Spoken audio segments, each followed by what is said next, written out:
Brothers and sisters, I'm Jesse with Living Tree Community Foods, and we're here in the edible schoolyard of Martin Luther King High School in the midst of Berkeley, California.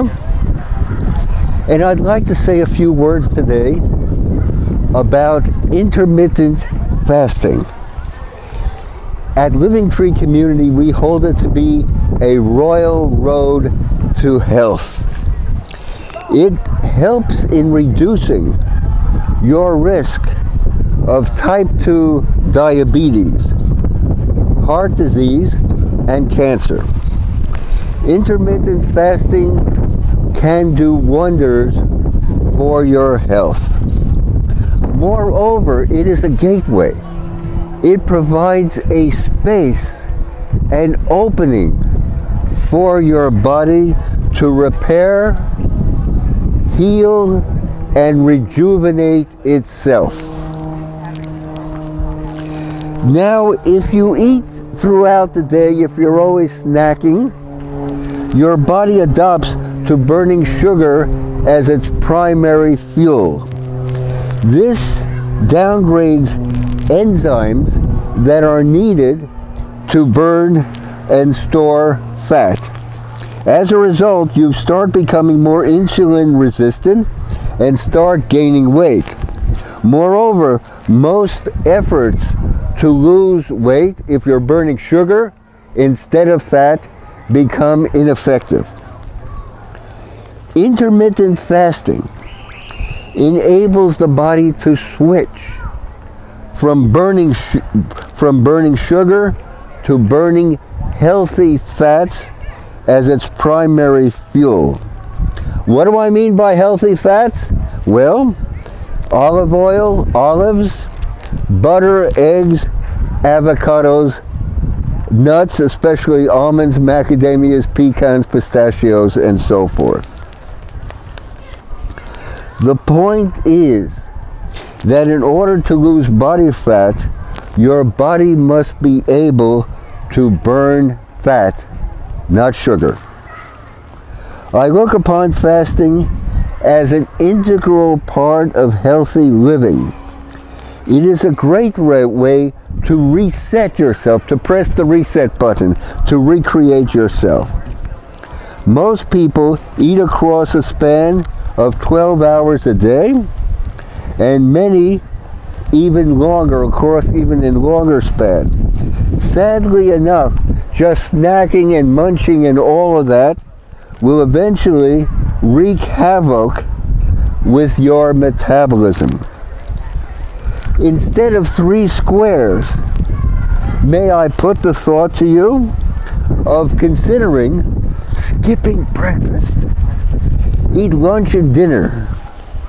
Eat lunch and dinner within 6 to 8 hours of each other. In other words, imagine eating lunch at around noon or 1 p.m.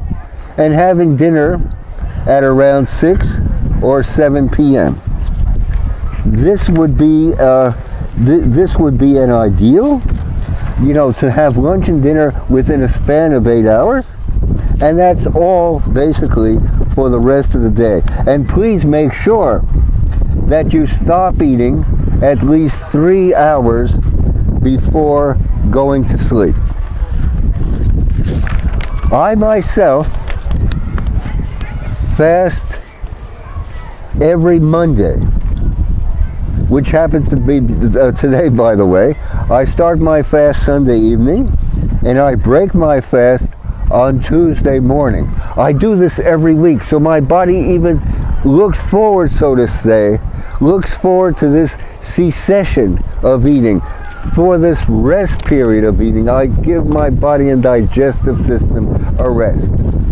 And I actually look forward to that. It makes the rest of the week possible. So for 36 hours every week, I fast on water.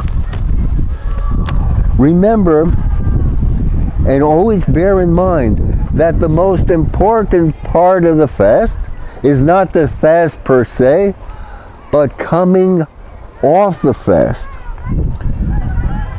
Break your fast, ideally, on freshly made juices such as carrot juice. Never buy bottled juices in the store, please. Make your own juices. Also, spring water and herbal tea, as well as fresh fruits and melons, especially in this season right now, are wonderful. Coming off a fast on watermelon, who could ask for more? And most important of all, avoid gorging yourself after the fast. That would undo all the benefits. Fasting is not for everyone. If you're hypoglycemic or diabetic, you need to be especially cautious. Pregnant women and nursing mothers should also avoid fasting. I want to close by acknowledging my debt to Dr. Mercola. Much of what I've said here is based upon his wisdom. I urge you to visit his outstanding website, mercola.com. Brothers and sisters, please share with us your experiences and what you have achieved in intermittent fasting. We want to know, we want to hear from you. Your comments are invaluable. Let's go forward, brothers and sisters. You are the best and the greatest.